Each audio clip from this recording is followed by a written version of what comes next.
আপনারা সকলে কেমন আছেন? আশা করি ভালো আছেন। আপনাদের আশীর্বাদে আমরাও বেশ ভালো আছি।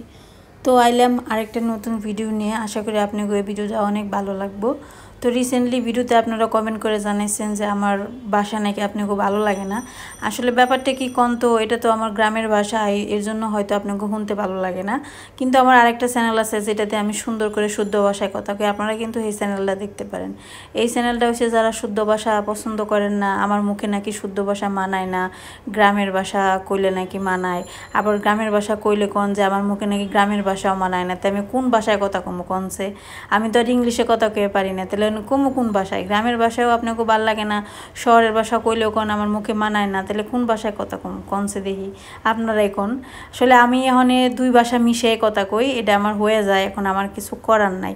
তো আমার কথাগুলো যদি আপনাদের খারাপ লাগে তাহলে দয়া করে মাফ করে দিন। এখন হয়েছে দুপুরবেলা গড় মস্তাছি। আজকে রান্নাবান্না এখন তো শুরু করি নাই।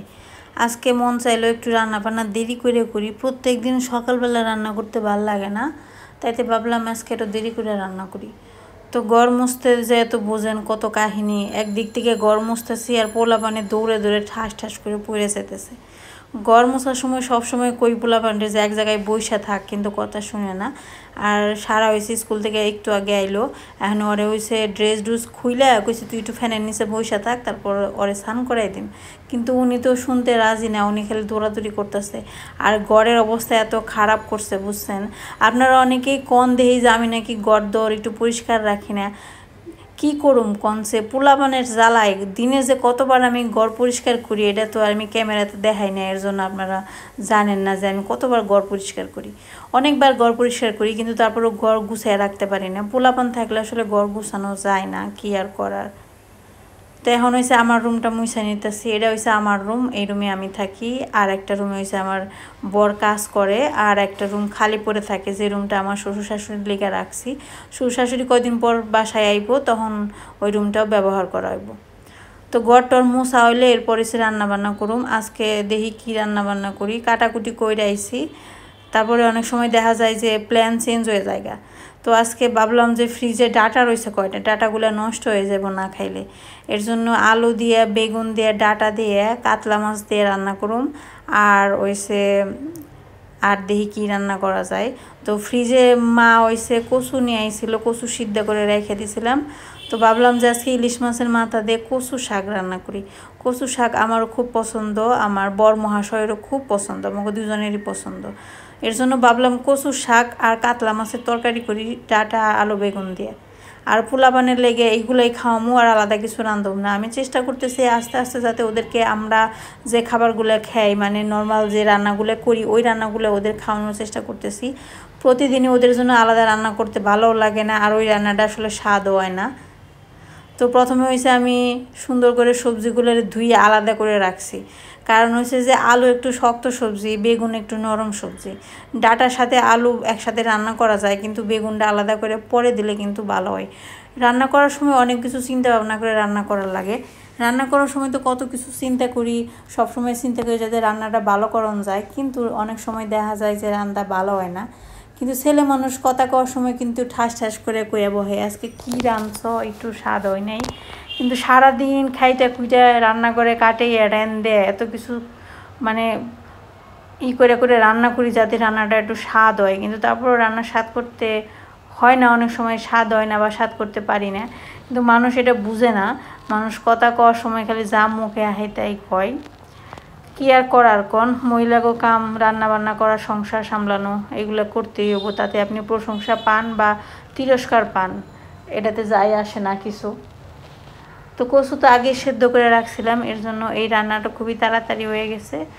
তো প্রথমে হয়েছে কি করছি, রাঁধুনি সম্বার দিছি, তারপর হয়েছে ইলিশ মাছের মাথাটা বাইজে নিয়েছি হালকা করে, তার মধ্যে হয়েছে সেদ্ধ করে রাখা কচুগুলো দিয়ে দিলাম।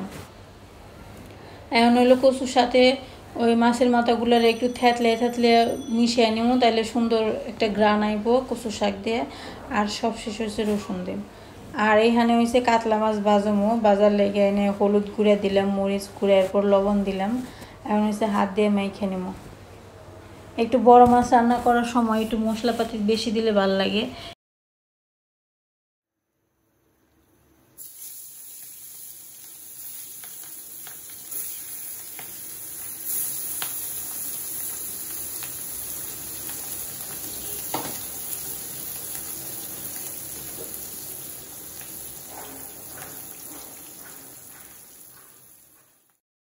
এইখানে হয়েছে মাছ বাছতেছি। বড় মাছ বাজলে আমার গ্রামের বাড়ির কথা মনে পড়ে, বুঝছেন। যারা ছোটোবেলা থেকে গ্রামে থাকে, গ্রামে মানুষ হয়, তাগো শহরে এলে খুবই খারাপ লাগে। সত্যি কথা কইতে যে আমার যখন প্রথম বিয়ে হয়, আমার কাছে শহরের জীবনটা খুব ভালো লাগতো।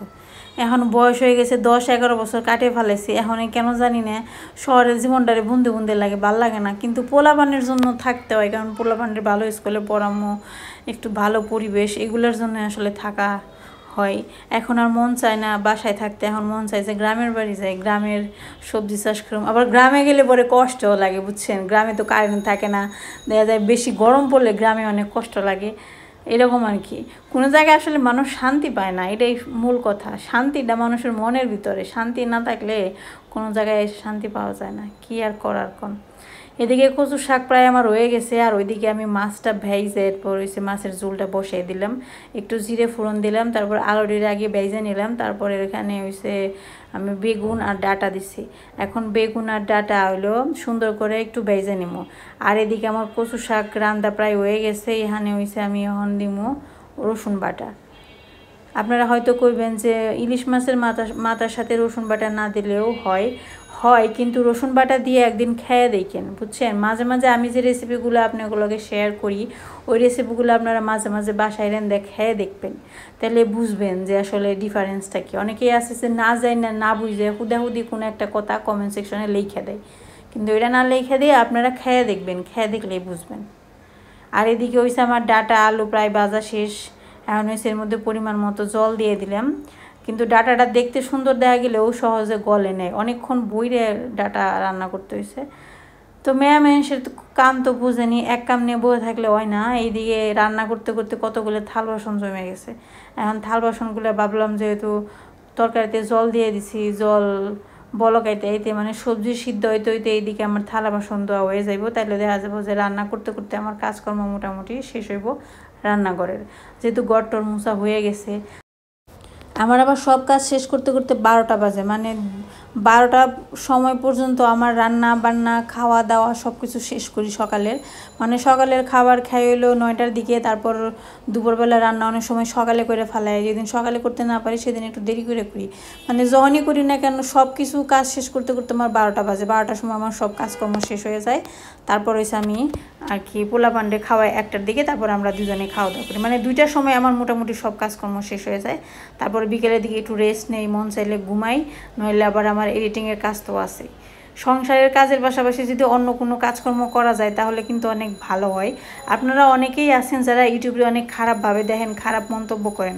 তো খারাপ মন্তব্য না করে আপনারা আপনাদের যে কাজকর্মগুলো আছে আমার মতো ব্লগ বানাইতে পারেন, অথবা যে কোনো ধরনের আছে না, অনেকে গান গাইতে পারে, অনেকে সেলাই কাজ পারে, অনেকে ছবি আঁকতে পারে, যে যে ধরনের কাজ পারেন না কেন ওই কাজগুলোরে আপনারা ইউটিউবের মাধ্যমে মানুষের কাছে পৌঁছে দিতে পারেন ভিডিও আকারে। দেখবেন একটা সময় ওই ভিডিওগুলো ভাইরাল হয়ে যাইতে পারে, অথবা আপনার চ্যানেলটা উঠে যেতে পারে, তাহলে আপনি কিন্তু অনেক ভালো একটা কাজ পাবেন, যেটা সংসারের কাজের পাশাপাশি আপনার একটা ইনকাম থাকবো। এখন কিন্তু অনেক মেয়েরাই বাসায় থাইকে অনেক কিছু করতে পারে ইউটিউবের মাধ্যমে। তো আজকে এই পর্যন্ত, সবাই অনেক অনেক ভালো থাকেন।